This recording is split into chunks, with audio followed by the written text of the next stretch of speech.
प्रिय मित्रों, एक सर्प ने बताया कि चाहे कितनी ही पतिव्रता हो आपकी पत्नी, ये 3 बातें कभी उसे मत बताना वरना मुंह दिखाने के लायक नहीं रहोगे। दर्शक बंधु, प्राचीन समय की बात है। एक जगह एक सपेरों का झुंड चला आ रहा था। वे एक सुनसान जंगल से होकर निकल रहे थे।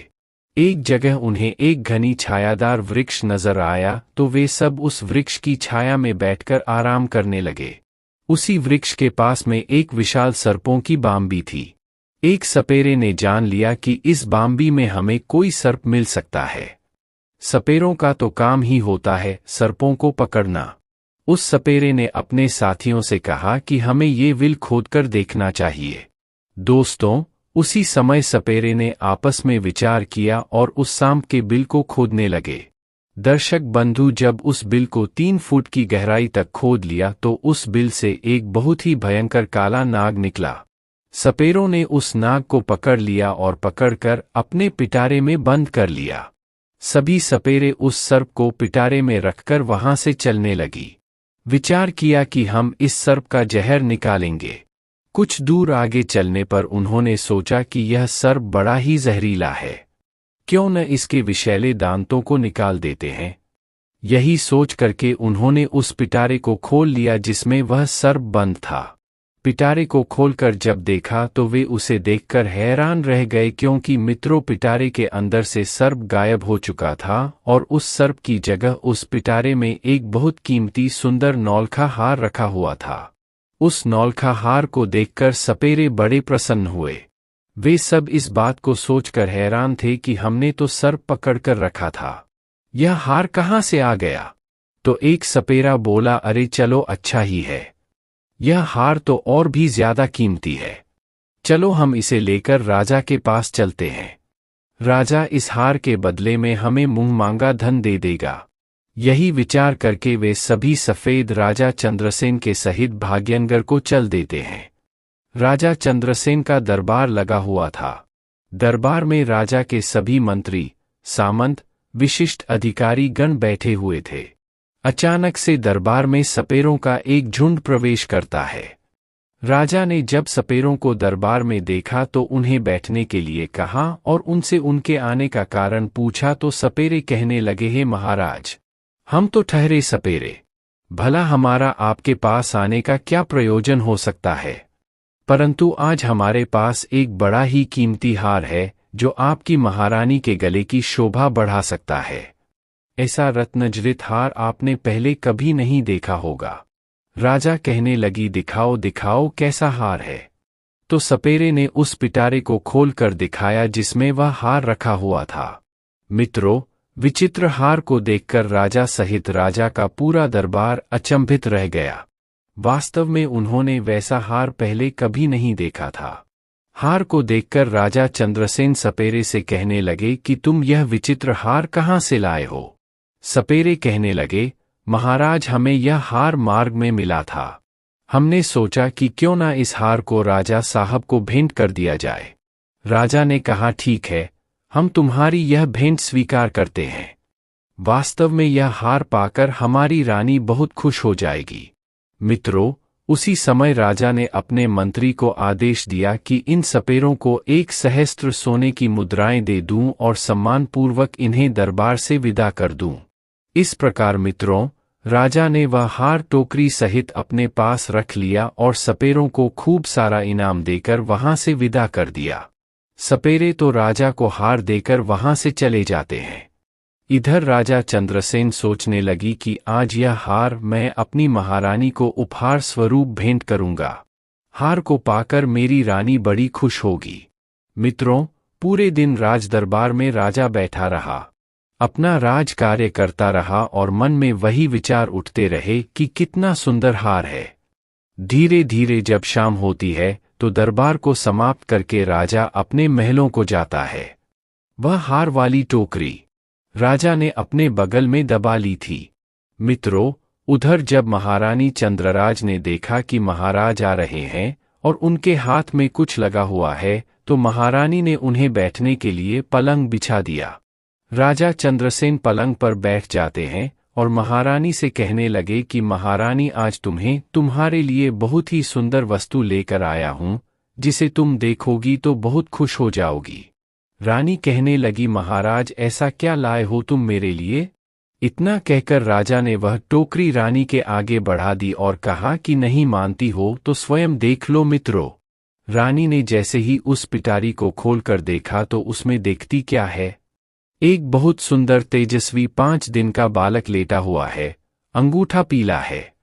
उस बालक के चेहरे पर अलौकिक दिव्य तेज चमक रहा था। मित्रों वाला कितना सुंदर था कि रानी उस बालक को देखती ही रह गई। कहने लगी, महाराज इसमें तो बड़ा ही सुंदर बालक लेटा हुआ है। रानी ने जब कहा कि बालक लेटा है तो राजा चंद्रसेन कहने लगी, नहीं रानी बालक नहीं, इसमें तो नौलखा हार था। यह बालक कैसे बन गया? राजा को जब रानी की बात पर भरोसा नहीं हुआ तो राजा ने वह टोकरी लेकर स्वयं देखा तो वास्तव में उस टोकरी में बड़ा ही तेजवान बालक लेटा था। राजा के आश्चर्य का ठिकाना नहीं रहा। बालक को देखकर के राजा और भी ज्यादा प्रसन्न हो जाता है, क्योंकि दोस्तों राजा चंद्रसेन पर पहले से कोई संतान नहीं थी। राजा और रानी हर समय संतान के बारे में सोचकर दुखी रहा करते थे। अब तो राजा और रानी दोनों ने मन में विचार किया कि यह पुत्र हमें भगवान शिव ने प्रदान किया है और आज से हम दोनों इसे अपना पुत्र मानकर ही पालेंगे। मित्रों, यह बात किसी को पता नहीं थी कि राजा ने जो हार खरीदा है वह बालक बन गया है, लेकिन राजा की कुछ दासियां बाहर उनका वार्तालाप सुन रही थी। रानी ने पूछा कि यह बालक तुम्हें किसने दिया है? तो राजा ने बताया कि आज दरबार में सपेरों का एक झुंड आया था, उन्होंने ही हमें एक पिटारी में रखकर नौलखा हार भेंट किया था, परंतु ईश्वर की कृपा से दरबार से महलों को आते आते यह हार से सुंदर पुत्र बन गया। अब हम इस बालक का पालन पोषण बड़े ही राजशाही तरीके से करेंगे। आज से यह बालक हमारा पुत्र है और आगे चलकर यही हमारी गद्दी का मालिक होगा। मित्रों, उसी दिन से राजा और रानी उस बालक को अपने पुत्र की तरह पालने लगते हैं। एक दिन राजा ने अपने दरबार में यह घोषणा कर दी कि हमारी रानी के गर्भ से एक सुंदर पुत्र ने जन्म लिया है। यह सुनकर राजा चंद्रसेन की प्रजा ने बड़ी खुशी मनाई। संपूर्ण नगर में उत्सव मनाया गया। चारों ओर खुशियां ही खुशियां थी, क्योंकि महाराज के यहाँ तो अब तक कोई संतान ही नहीं हुई थी। मित्रों, राजा और रानी बड़ी प्रसन्न थी और बड़ी ही प्रसन्नता पूर्वक वे उस बालक को पाल रहे थे।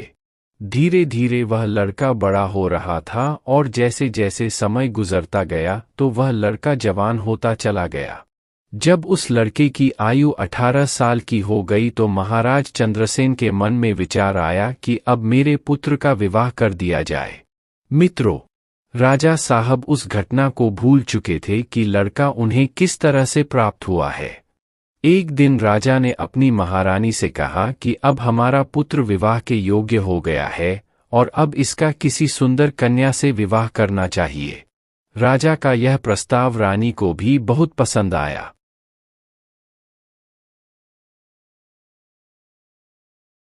नहीं महाराज, मुझे ये जरूर बताओ कि तुम किस वंश के हो। मित्रों, राजकुमारी बैजंती जब नहीं मानती है तो राजकुमार नाग जोधापुर नदी में नीचे उतर जाता है और कमर तक के जल में जब वो पहुंच जाता है तो कहने लगता है कि हे रानी, अभी भी समय है तो मुझसे यह बात मत पूछो, अभी कुछ बिगड़ा नहीं है। लेकिन राजकुमारी बैजंती तो मानो हट ही कर बैठी थी। कहने लगी, चाहे कुछ भी हो जाए लेकिन मैं यह बात पूछकर ही मानूंगी। मित्रों, इस प्रकार राजकुमार नदी के और गहरे जल में उतर जाता है। जब छाती तक जल में पहुंच जाता है तो फिर रानी को समझाकर बोला, प्रिय मान जाओ, आपका पूछना मुझे आपसे दूर कर सकता है। राजकुमारी बोली, चाहे कुछ हो जाए आप इस भेद को मेरे सामने जरूर रखोगे। मित्रों, जब राजकुमार और आगे बढ़ा और जब अपनी थोड़ी के बराबर जल में आया तो कहने लगा, रानी अब भी तेरे पास समय है, यह जानने की कोशिश मत करो कि मैं कौन हूं। परंतु रानी नहीं मानी। दोस्तों, फिर क्या होता है?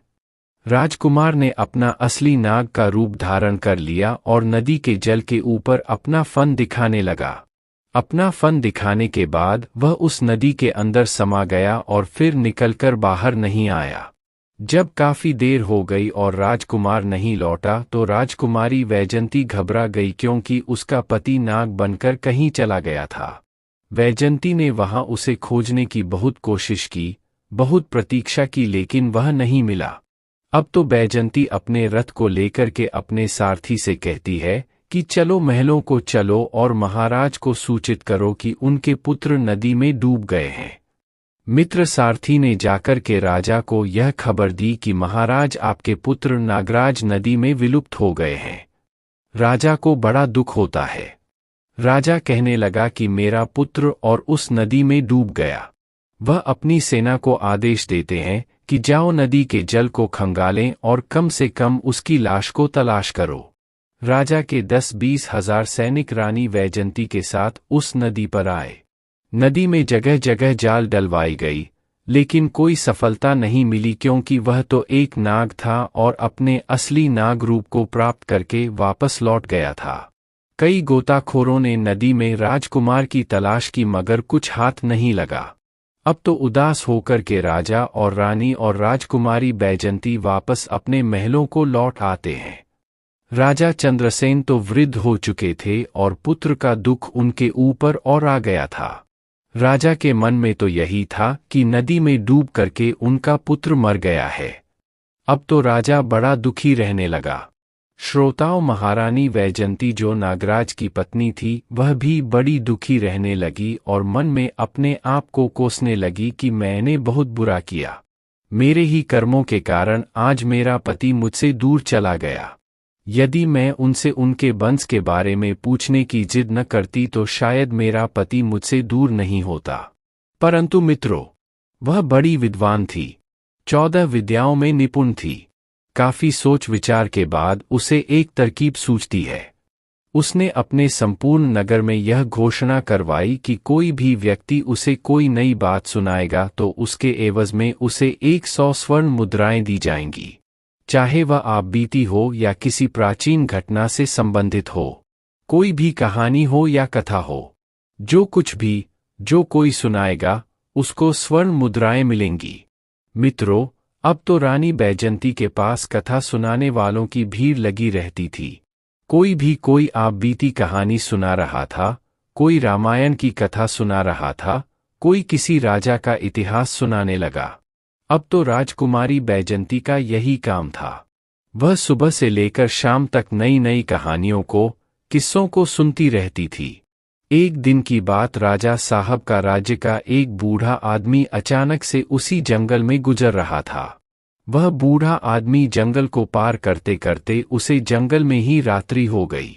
जब रात्रि हो गई तो वह मन में सोचने लगा कि अब रात में आगे जाना ठीक नहीं है, क्योंकि जंगल में आगे हिंसक पशु भी मिल सकते हैं। यही सोचकर कि वह बूढ़ा आदमी उसी जंगल में पीपल के पेड़ के ऊपर चढ़कर बैठ जाता है। रात्रि का समय था। वृद्ध व्यक्ति को डर के मारे नींद नहीं आ रही थी। इधर जब रात के 12 बजे का समय होता है तो उसने देखा कि बाहर एक झाड़ू लगाने वाला आया और उस पूरे जंगल में उसने झाड़ू लगा दिया। फिर उसने देखा कि एक पानी का छिड़काव करने वाला आया।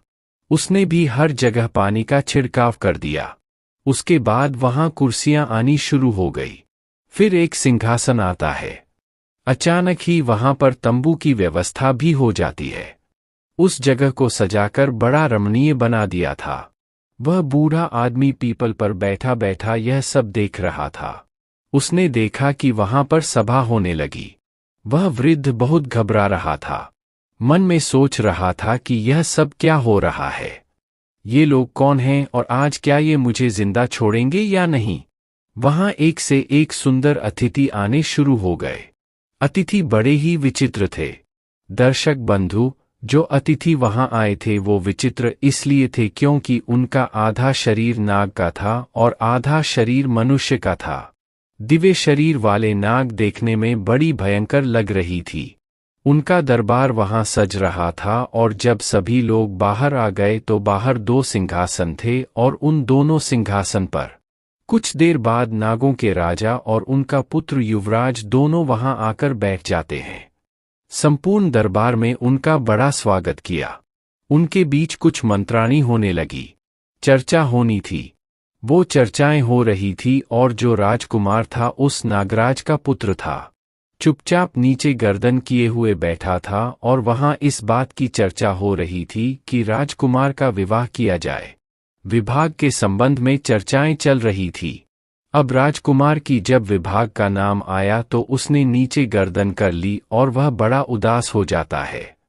3-4 घंटे उनकी चर्चाएं चलती रही और वह बूढ़ा आदमी उन सभी बातों को वहां से ब्रज पर बैठा बैठा सुन रहा था। मन में सोचने लगा कि न जाने यहाँ किस बात की चर्चा हो रही है और यह कौन लोग है। लगता है आज मैं बच नहीं पाऊंगा। डर के कारण वह उस वृक्ष पर दुबका हुआ चिपका हुआ लेता था। 4 घंटे जब पूरे हो गए तो दरबार बाहर से भंग होता है। स्थिति इधर उधर चली गई, परंतु नागराज और उसका पुत्र वहां से चलकर उस पीपल के वृक्ष की तरफ गए। वह वृद्ध ऊपर बैठा हुआ सोच रहा था कि मेरी तरफ ही आ रहे हैं और लगता है अब यह मुझे जिंदा नहीं छोड़ेंगे, क्योंकि इन्हें पता चल गया है कि मैं इस वृक्ष पर बैठा हूं। यह सोचकर वह बहुत घबरा जाता है। परंतु उस नाग ने क्या किया? उस पीपल की जड़ में बैठ करके कुछ देर रोया और अपनी रानी वैजयंती को याद किया।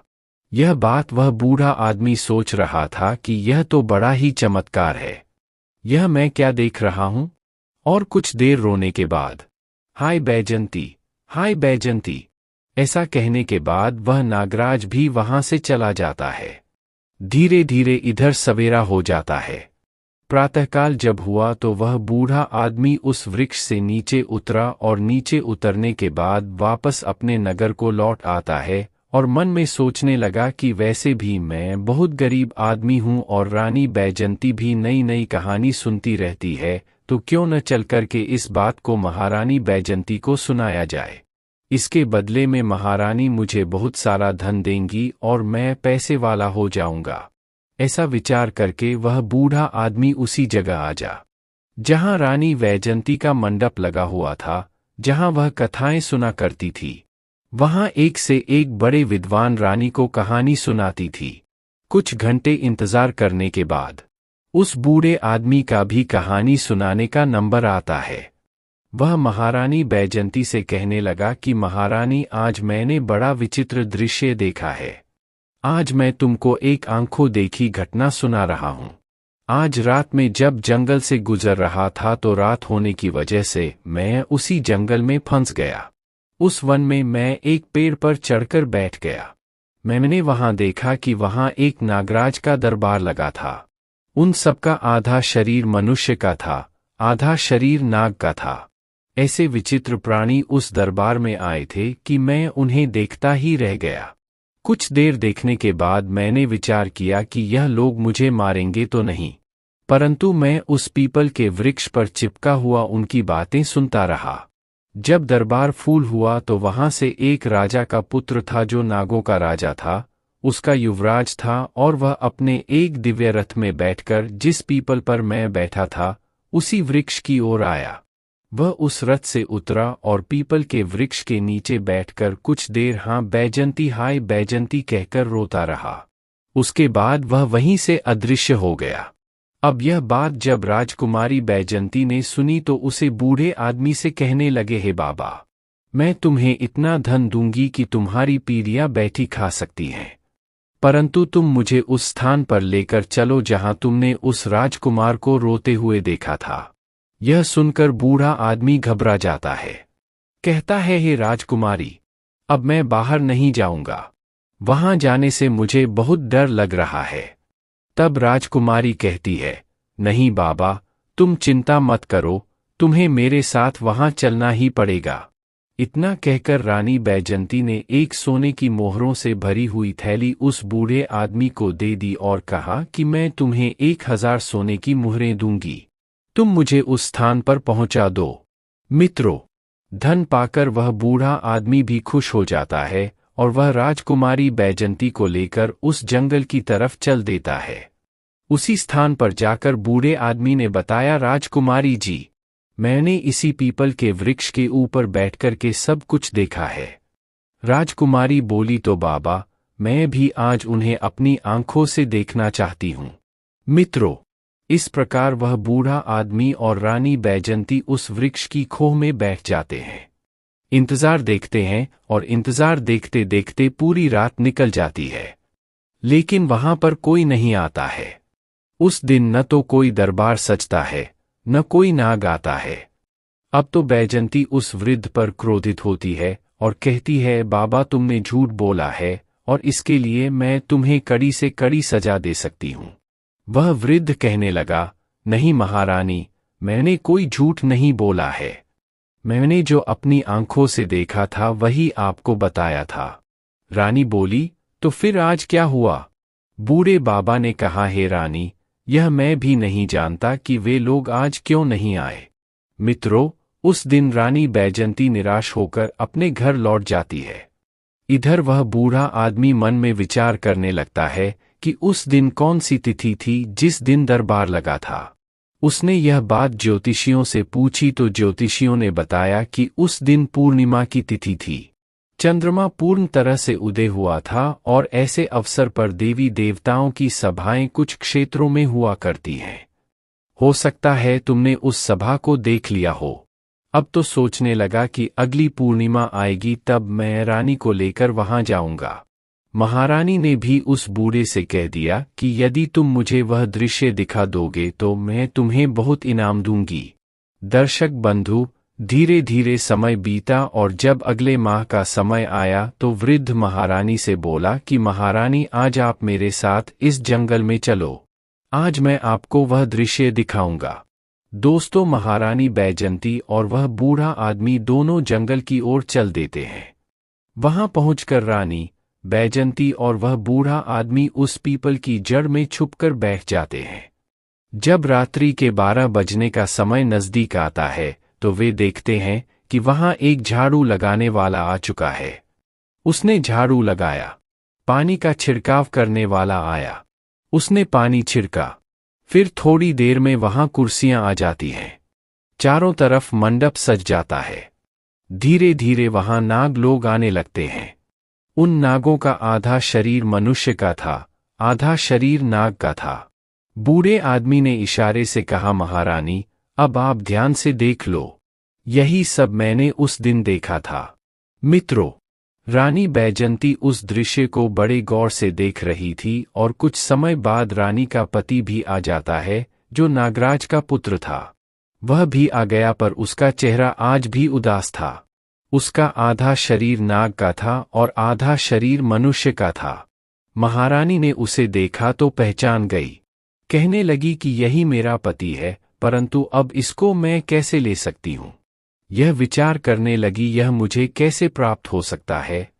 महारानी हिम्मत करके धीरे धीरे उस वृक्ष के कोटर से बाहर निकलने लगी। उधर वह बूढ़ा आदमी डर रहा था तो बूढ़े आदमी ने राजकुमारी से कहा कि राजकुमारी, आप थोड़ी देर प्रतीक्षा कीजिए। मित्रों, 4 घंटे तक वह सभा चलती रही। जब सभा समाप्त हुई तो सभी नाग वहां से चले गए। राजकुमार भी उसी पीपल के पास आकर बैठकर रोने लगा। उसे देखकर रानी बैजंती डर गई क्योंकि उसका आधा शरीर नाग का था, आधा मनोज का था। चेहरा तो उसका राजकुमार का ही था। अपने पति को रोता देखकर राजकुमारी से रुका नहीं गया। राजकुमारी बैजंती निकलकर उसके पास आ जाती है और उसका हाथ पकड़ लेती है। अचानक से महारानी बैजंती को सामने खड़ा देखा तो नागराज एकदम से हड़बड़ा जाता है। कहने लगा, रानी, तुम? हाँ, मैं तुम्हें खोजने के लिए मैंने क्या क्या नहीं किया, परंतु अब मैं तुम्हें कहीं भी नहीं जाने दूंगी। यह सुनकर राजकुमार कहने लगा, प्रिय, अब तो बहुत समय हो चुका है।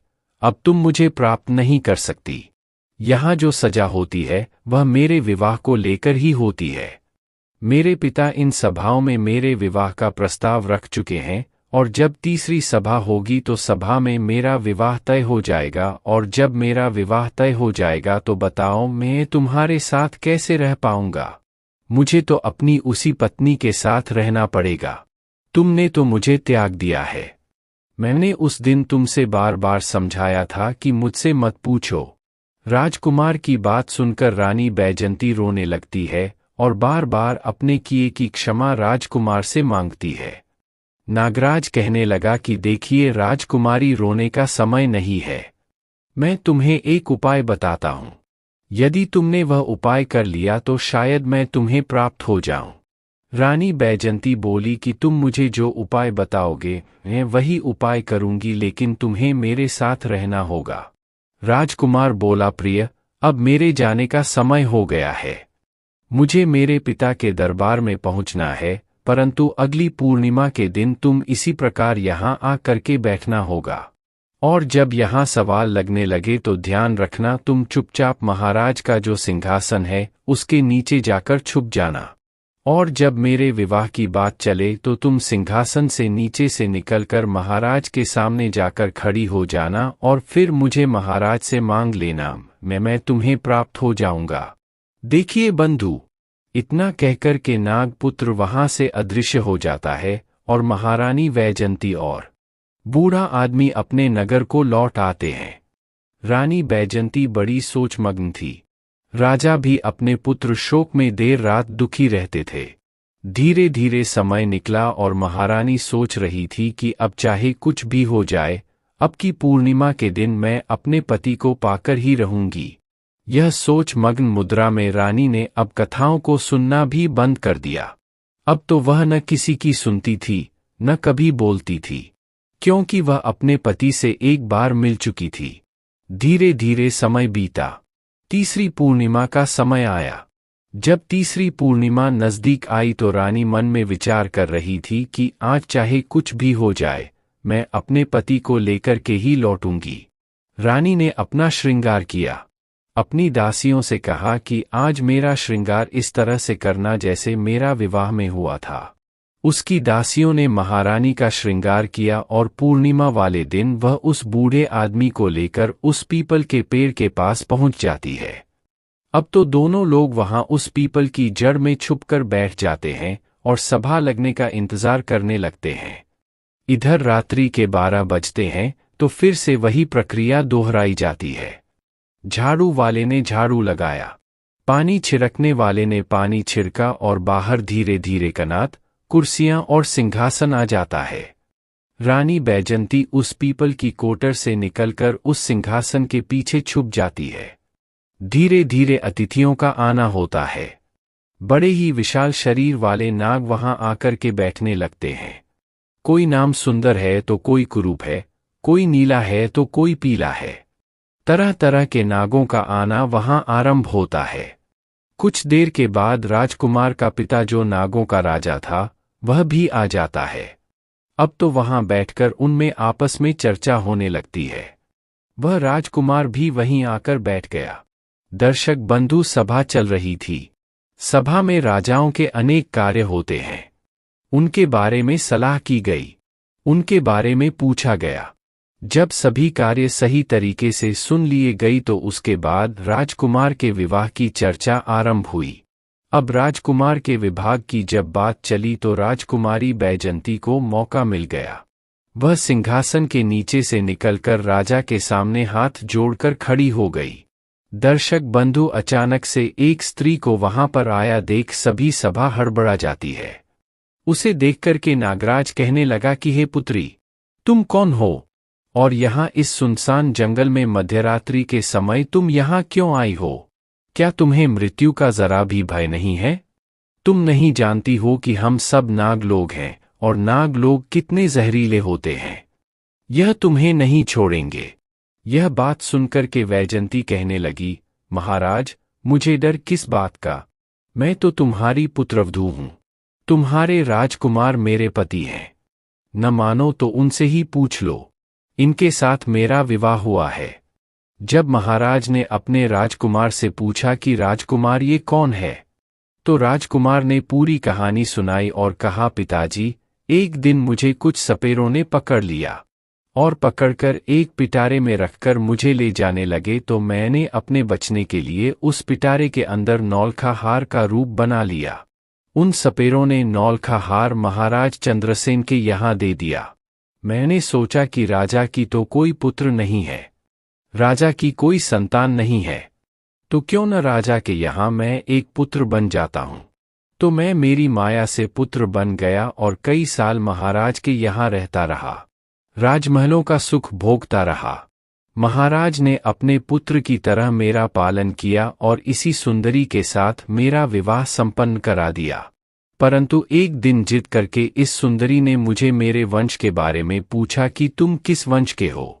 मैंने उसे बहुत समझाया परंतु वह नहीं मानी, और जब नहीं मानी तो मैं जहां मेरा स्थान था वहां इन्हें लेकर गया और वहां पहुंचकर मैं अपने वास्तविक स्वरूप में आ गया और मैं अपने परिवार के पास चला गया।